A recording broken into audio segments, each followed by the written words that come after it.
Hi there, students and learning coaches, parents.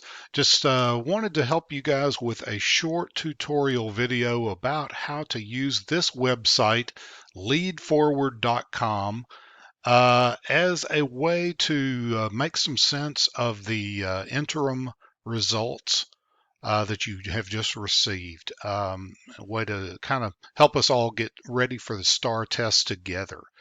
Um, if you would contact your teachers if you wanted to get a detailed set of results about which objectives your student may need some help on, which ones they may have scored low on.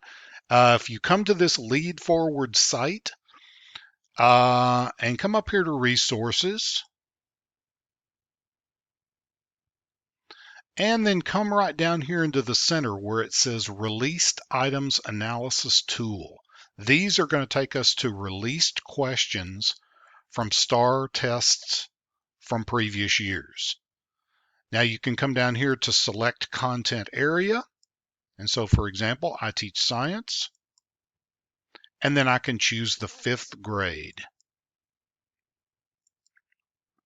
When I hit next, it's going to take me to this choice right here, TEKS clusters, subclusters, or student expectations. I normally use student expectations if I'm going to go to individual objectives.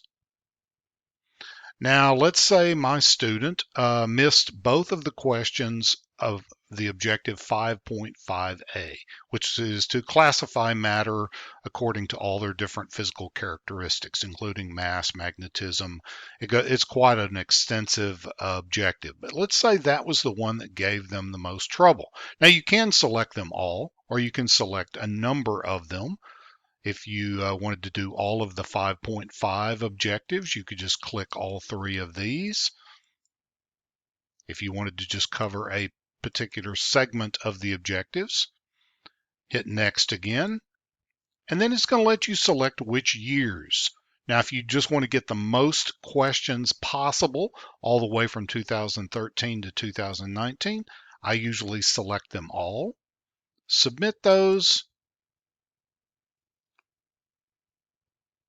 and here you have released questions from these. It also gives you some information about how to make sense of this. So you can look through these, but here are the questions with the objectives. And these are released STAR questions.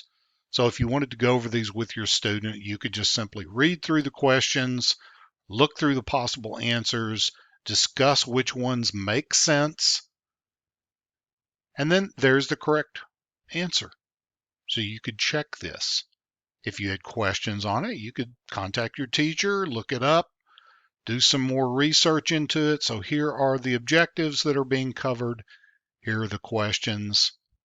And this is a great way to help prepare for the STAR test and just to kind of help them with the objectives that they may have done poorly on the interim exam. Once again, reach out to your teacher if you want to find the specific objectives that they may have struggled with. If all you are given is the reporting category, you may need more specifics. Hope this is helpful for you, and please reach out to us if you do have questions. Thank you.